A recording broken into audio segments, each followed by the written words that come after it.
দর্শক আপনাকে স্বাগত জানাচ্ছি। ইতিহাসের নতুন বাঁক, ইসরায়েলে ভয়াবহ হামলা, ইয়েমেনের ছোড়া ড্রোন আর ক্ষেপণাস্ত্র মিশিয়ে দিয়েছে ইহুদিদের মন্দির, টুকরো টুকরো করে দিয়েছে মাটির সাথে। ট্রাম্প আর নেতানিয়াহুর শক্তি অবসান, নতুন যুগের সূচনা। চলুন খোলসা করি পুরো চিত্র। চ্যানেলে নতুন হলে সাবস্ক্রাইব করুন। তাহলে চলুন চলে যাই মূল প্রতিবেদনে।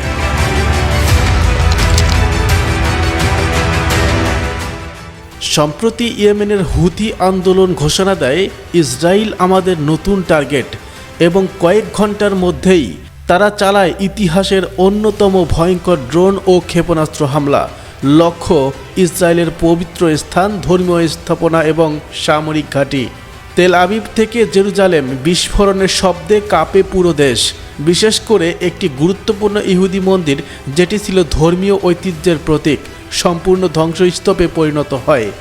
ইসরায়েলের প্রতিরক্ষা অবস্থা আয়রন ডোম অনেক চেষ্টা করেও সব আঘাত ঠেকাতে পারেনি। হামলার পর ইসরায়েলি সেনাবাহিনী সর্বোচ্চ সতর্ক অবস্থায়। নেতানিয়াহু ঘোষণা দিয়েছেন, আমরা এর জবাব দেব। কিন্তু প্রশ্ন হলো, এখানে কি সেই পুরনো শক্তি আছে নেতানিয়াহুর হাতে?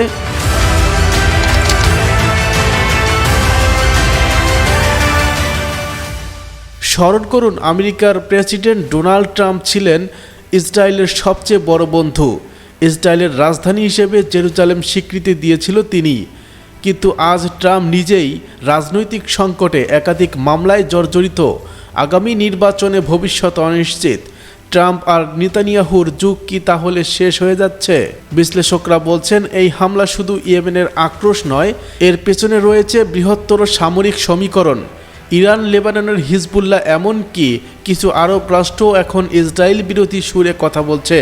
মধ্যপ্রাচ্যের মানচিত্র কি নতুন করে আঁকা হচ্ছে? ইসরায়েলের দুর্বলতা এখন প্রকাশ্যে। সৌদি আরব, কাতার, এমনকি তুরস্ক সবাই সাবধানী দৃষ্টিতে দেখছে এই পরিবর্তন। বিশেষজ্ঞদের মতে, যদি ট্রাম্প এবং নেতানিয়াহু দুজনেই ক্ষমতার বাইরে চলে যান, তাহলে মধ্যপ্রাচ্যে পুরো রাজনীতি বদলে যেতে পারে। ইসরায়েল কি পারবে এই হামলার জবাব দিতে, নাকি এই ঘটনা শুরু হবে এক ভয়ঙ্কর নতুন যুদ্ধের? মধ্যপ্রাচ্যের আকাশ কি আবারও রক্তে রাঙাবে? আপনার কি মনে হয় কমেন্টে জানিয়ে দিন। এমন বিশ্লেষণমূলক ভিডিও পেতে আমাদের চ্যানেলটিকে সাবস্ক্রাইব করে ঘন্টা চিহ্নে ক্লিক করুন, দুনিয়ার সর্বশেষ সত্য খবর সবার আগে পেতে।